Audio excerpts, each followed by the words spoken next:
सभी को प्रणाम। आज जो मैं कहानी लेकर आई हूँ वो यशपाल जी द्वारा लिखी गई है। कहानी का नाम है महाराजा का इलाज। मोहाना की रियासत का बहुत नाम था। रियासत की प्रतिष्ठा के अनुरूप ही महाराजा साहब मोहाना की बीमारी की भी प्रसिद्धि हो गई थी। लखनऊ के गवर्नमेंट हाउस तक में महाराजा की बीमारी की चर्चा थी।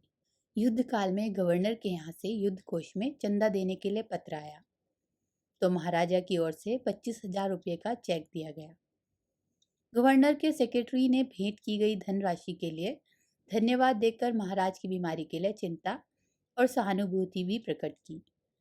वह पत्र कांच लगे चौकटे में गड़वाकर महाराज के ड्राइंग रूम में लगा दिया गया। ऐसा ही एक पोस्टकार्ड महात्मा गांधी के हस्ताक्षरों में और एक पत्र महामना मदमोहन मालवीय का भी विशेष अतिथियों को दिखाया जाता था।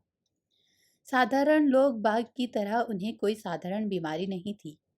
देश और विदेश के आए हुए बड़े बड़े डॉक्टर भी बीमारी का निदान और उपचार करने में मुंह की खा गए।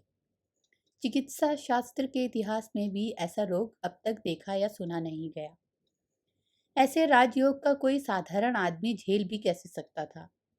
महाराज गर्मियों में अपनी मसूरी की कोठी में जाकर रहते थे।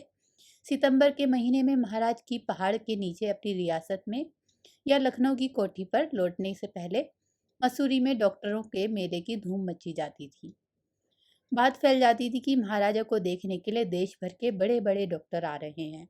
सब डॉक्टर बारी बारी से महाराज की परीक्षा कर चुके तो महाराज की बीमारी के निदान का निश्चय करने के लिए डॉक्टरों का एक सम्मेलन होता और फिर डॉक्टरों की सम्मिलित राय से महाराज की बीमारी पर एक बुलेटिन प्रकाशित किया जाता। सब डॉक्टर अपनी अपनी फीस, आने जाने का किराया और आतिथ्य पाकर लौट जाते, परंतु महाराज के स्वास्थ्य में कोई सुधार न होता। ना उनके हृदय और सिर की पीड़ा में अंतर आता और ना उनके जुड़ गए घुटनों में किसी प्रकार की गति आ पाती। 9 वर्ष से यह इसी प्रकार चल रहा था। उस वर्ष बम्बई मेडिकल कॉलेज के प्रिंसिपल डॉक्टर कोराल के सुझाव पर डॉक्टर संगटिया मसूरी पहुंचे थे। वियना में काम कर चुके डॉक्टर संगटिया एक रोगों का इलाज साइकोसोमेटिक प्रणाली से करते थे। महाराज के यहाँ भी वियना से नए डॉक्टर के आने की बात से उत्साह अनुभव किया गया। उन्हें एक बहुत बड़े होटल में टिकाया गया। दूसरे दिन वे महाराज की कोठी में लाए गए। ड्राइंग रूम में एक अमेरिकन और एक भारतीय डॉक्टर भी मौजूद थे। डॉक्टर संघटिया ने बहुत ध्यान से 2 घंटे से अधिक समय तक रोगी की परीक्षा की। पिछले वर्षों में महाराज के रोग के निदान के संबंध में डॉक्टर के बुलेटिन दिखे। तीसरे दिन दोपहर बाद डॉक्टर की एक सभा का आयोजन किया गया। डॉक्टर लोग प्रायः 1 घंटे तक चाय, कॉफी, विस्की, जिन की चुस्कियां लेते, आपस में बातचीत करते, अपने मंतव्य लिखते रहे। 4:30 बजे महाराज साहब को एक पहिए लगी आराम कुर्सी पर हॉल में लाया गया।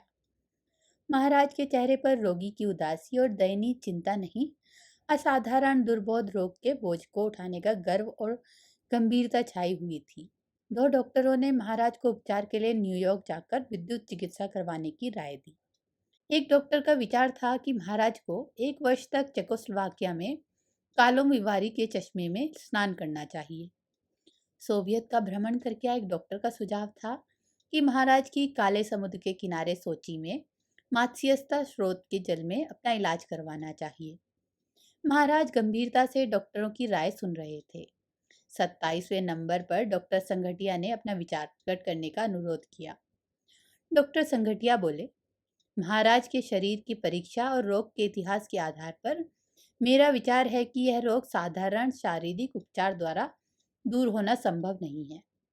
महाराज ने नए युवा डॉक्टर की विज्ञता के समर्थन में गहरा सांस लिया। उनकी गर्दन जरा और ऊंची हो गई। महाराज ध्यान से नए डॉक्टर की बात सुनने लगे।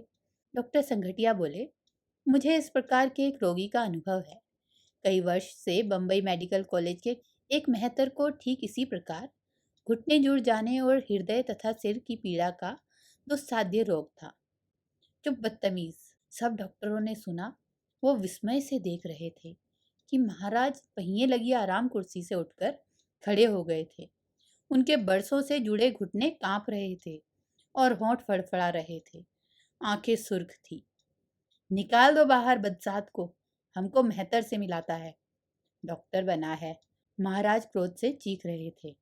महाराज सेवकों द्वारा हॉल से कुर्सी पर ले जाए जाने की परवाह न कर कांपते हुए पैरों से हॉल से बाहर चले गए। दूसरे डॉक्टर पहले विस्मित रह गए, फिर उन्हें अपनी सम्मानित व्यवसाय के अपमान पर क्रोध आया और साथ ही उनके होठों पर मुस्कान भी। डॉक्टर संगठिया ने सबसे अधिक मुस्कुराकर कहा, खैर, जो हो, बीमारी का इलाज तो हो गया।